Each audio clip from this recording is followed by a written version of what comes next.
Hi, happy Wednesday everyone. Today is Q&A day. I'm taking 3 questions that you guys have asked, and I'm going to answer them. If you have any new questions that you want me to answer, I might pick it. Leave it below. Let me know. You hear that noise? It's my wife mowing the lawn. If you don't hear it, that's okay. Anyways, you know what's going on today. Let's get started. Question number 1 is from Ron Bates, and Ron's asking me what I think about the Adams right here. These Adams speakers, monitors. I love them. I really love them, Ron. They're great. These are Adam A7X, and they are replacing, see these little speakers? Those are actually awesome speakers too. But I don't think the company makes them anymore. I tried to visit their website and I couldn't find them anymore. The little ones are Aux World speakers. They're really, really good. They're high quality speakers. Believe it or not, these little things right there, those are $1,500 speakers. They're awesome. But I got something a little bigger. I got the Adams right here. Can you see that? I'll try to make a B-roll type of thing so that you can see. I got those because, well, I wanted something a little bigger, not for the sound or not for the volume, because this room is fairly small, but because I wanted something that would feel... That's Jeff emailing me. Jeff. Anyways, I got those because I wanted to have more of an amp type of feel when I play my Axe FX, and those little speakers didn't really do what I wanted to. It didn't really feel like, you know, like a guitar amp. It didn't really serve the Axe FX. The Adams are awesome.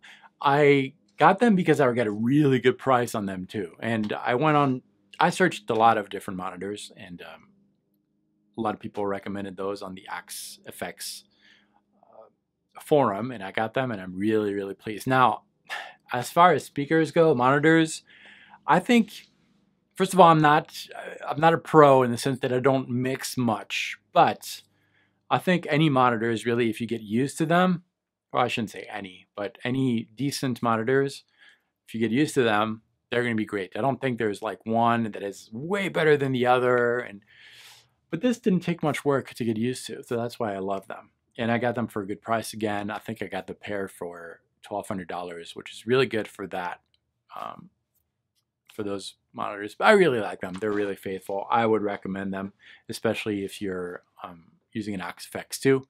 They're great for that. Thanks for asking the question. Question number 2 is from Tom Co. Tom is asking this, or commenting on this. I'm still pretty new to music and not 100% sure on what the MIDI gadget actually does. So that's something in reference to my previous video, the last Q&A, where I talked about the triple play, which is on my guitar here.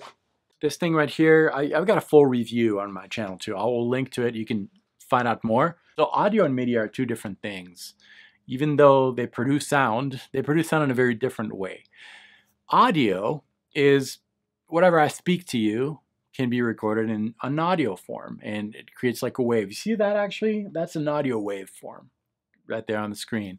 Once audio is recorded on the computer, you can change things. Like you can change the pitch, you can change some effect, you can add some reverb, you can do things to it, you can slow it down, but it's going to alter the sound in a way that you not always want it to be altered.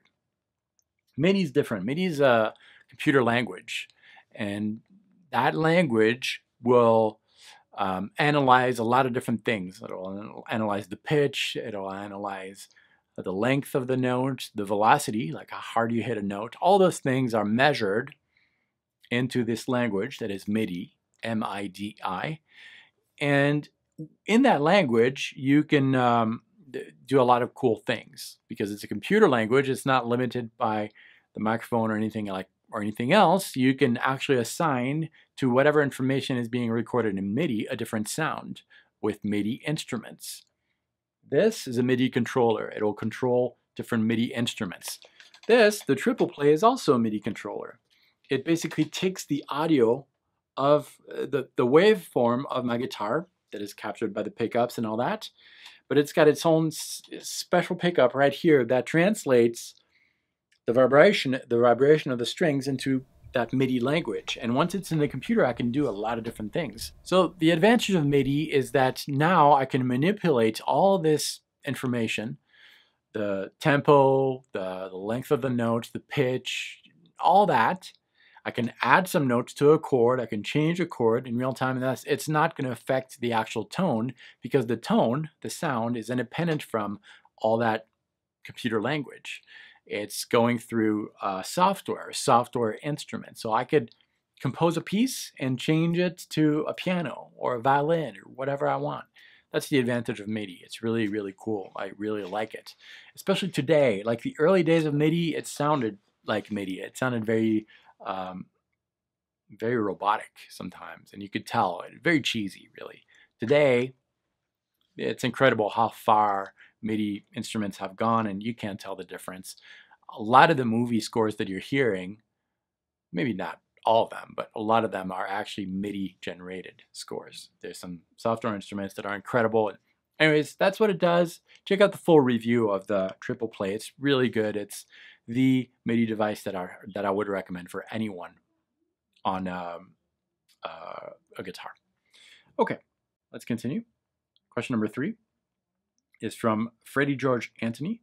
Do you have a video that simplifies intervals, that teaches intervals in a better way? Because my improvs don't sound as melodic as they should, and I would really love to have better control on intervals. Yeah, I have a few, and I'm going to refer to one of them. It's below. I will also list it somewhere here on the screen at the end of the video so that you can watch it. But what I would recommend is that you visit guitarinfusion.com.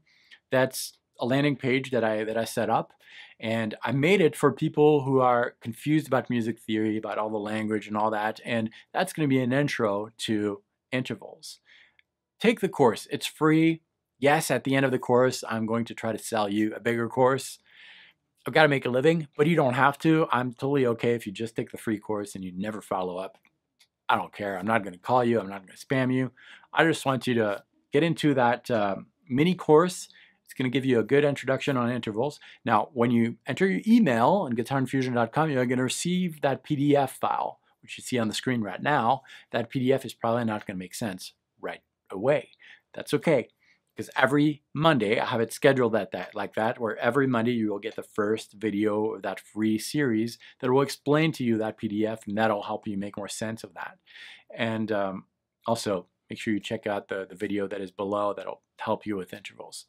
Thank you for your questions. If you guys have any other questions, leave them below. And have you guys seen the masterclass on Saturday? If not, there's the replay. It's an hour-long class, but I would suggest that you watch it if you don't have anything else to do. I'll link it here too. Thank you. I'll see you next Wednesday. I'll see you before that. I've got a few videos planned. Practice well. See you next time.